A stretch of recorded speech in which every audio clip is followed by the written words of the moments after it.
d'une course de légende en Auvergne ce week-end avec les 24 heures tout-terrain. Sous l'impulsion de Jean-Luc Migroire, associé au Montoncel Racing Compétition, le club local, eh bien on s'est retrouvés tous ici à Saint-Rémy-sur-Durol pour ce qui va être un défi humain et mécanique.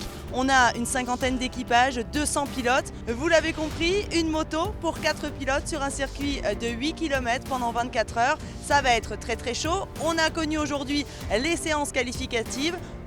Une de jour, une de nuit, et on revit ça ensemble. C'était un gros pari, mais les pilotes et les marques ont répondu présent. Sur la cinquantaine d'équipages engagés, on a plusieurs catégories.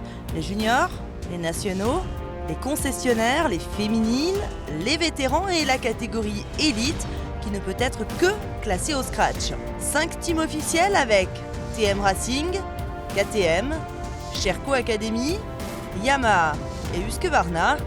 Parmi les pilotes, des crossman, des enduristes et même un rallyman. Pela René, double champion du monde d'enduro, revient rouler en France. Ça faisait un moment qu'on ne l'y avait pas vu. Ça fait plaisir parce que je retrouve plein de copains et de connaissances de l'enduro et même du cross, puisque ici c'est un peu un mix de crossman, d'enduriste. Course très particulière puisque 24 heures, donc ça fait des années qu'il n'y a pas eu ce genre de course en tout terrain. On est 4 pilotes dans l'équipe avec un gabarit complètement différent, donc pour les réglages de la moto c'est pas facile.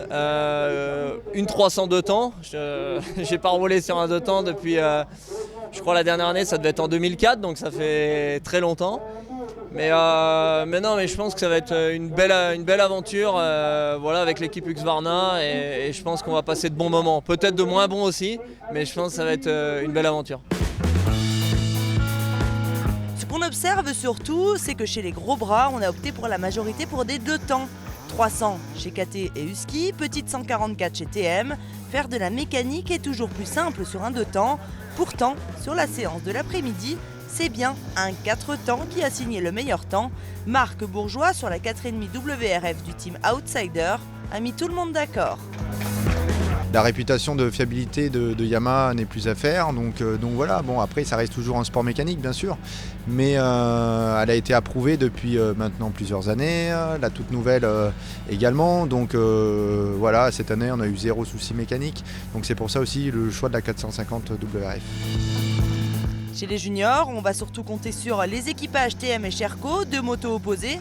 Toute petite 144 chez TM face à la 304 temps, championne du monde chez les Bleus de Nîmes. Clairement, il y a un classement junior qui nous intéresse. Aujourd'hui, il y a une équipe TM qui est très forte sur le papier, avec des pilotes très complets. Nous, on a fait le choix de travailler avec des pilotes de l'académie qui sont là depuis toujours. Il y a le pilote suédois Olsen qui est venu remplacer Kyrian Mirabet, qui s'est blessé malheureusement il y a plus de mois maintenant. Donc une équipe complète, fiable. On est très positif par rapport à tout ça et je pense qu'on va avoir un bon résultat. En tout cas, on va le mériter. En face de vous, vous avez la Sherco 304 temps. C'est le grand écart ? Oui, un petit peu, mais on aime bien jouer la carte de la différence chez TM Excentric et une équipe junior, une moto qui demande de l'engagement, qui est légère et qui devrait payer sur la durée.